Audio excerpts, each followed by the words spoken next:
അമ്മ ഒരാഴ്ചക്ക് മേളിലാവും, ഞാൻ ഇതൊരു പീരിയഡ്സ് ആയിട്ടില്ല. എന്തുവാ?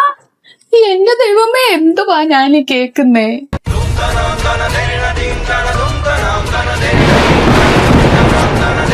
ഇന്ന മോനെ, ഉലുവായും ജീരകവും അയൽബോധവും കൂടി ഇട്ട് തിളപ്പിച്ച വെള്ളവാ. ചൂടാറുന്നതിന് മുന്നേ കുടിച്ചോ. 10 മിനിറ്റിനുള്ളിൽ നീ പീരിയഡ്സ് ആവും. ഈ ശർക്കര വാരി തിന്നോ, അണക്കിട്ട് തുറന്നു വിട്ട പോലെ വരും.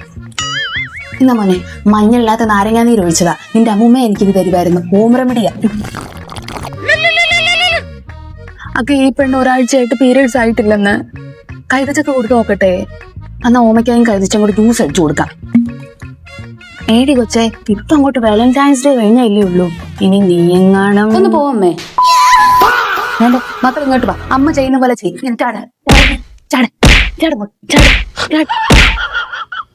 മക്കളെ, ഇച്ചിരി മുളക് പൊടി കലക്കി തട്ടാടി. അമ്മയുടെ കണ്ണിലോട്ട് എടുത്തൊഴിക്ക്. എന്നാ ഈ മസാലക്കൂട്ടിന്ന് എന്തെങ്കിലും ഒന്ന് എടുത്ത് തിന്നു നോക്ക്. അയ്യോ, തലയ്ക്ക് പെരുപ്പ് കയറുന്നുണ്ട് ഭഗവാനേ. ഇനി നിന്നെ കൊണ്ടേ എന്തെങ്കിലും ചെയ്യാൻ പറ്റത്തുള്ളൂ. അമ്മ, ഞാൻ പീരിയഡ്സ് ആയി.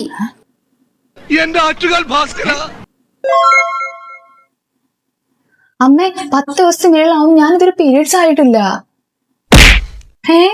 ഉള്ളതാണോ?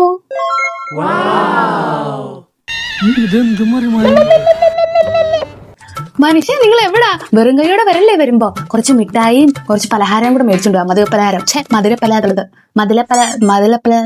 മധുരപ്പലഹാരം കൂടെ മേടിച്ചോണ്ട് പോവാ. നിങ്ങൾ അപ്പൂപ്പനാവാൻ പോയി.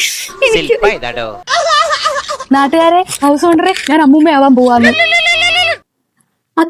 അക്കെ ഞാൻ അമ്മൂമ്മയാവാൻ പോവാ. നിങ്ങൾ വലിയ അമ്മൂമ്മ, കൊച്ചിന് വിശേഷം ഉണ്ടെന്ന്.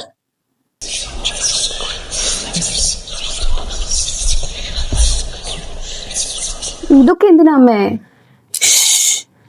മക്കൾക്കും ഉണ്ടാകാൻ പോകുന്ന അമ്പൂറ്റി കുഞ്ഞുവാവയ്ക്കുവേ കണ്ണ് കിട്ടാതിരിക്കാനാ. മക്കൾ ദേഹം അനക്കാതെ കിടന്നോ. അമ്മേ, ഇച്ചിരി ഫ്രൂട്ട്സ് കട്ട് ചെയ്തോണ്ട് വരാം. എന്നാ മക്കളെ, ഇച്ചിരി ഡ്രൈ ഫ്രൂട്ട്സാ, കഴിച്ചോ. ഓ, ഇതൊക്കെ ഒന്ന് നിർത്തമ്മേ, ഞാൻ പീരിയഡ്സ് ആയി. സാമ്പ്രദായിനി സുപ്പിനി സുഖ പോസനി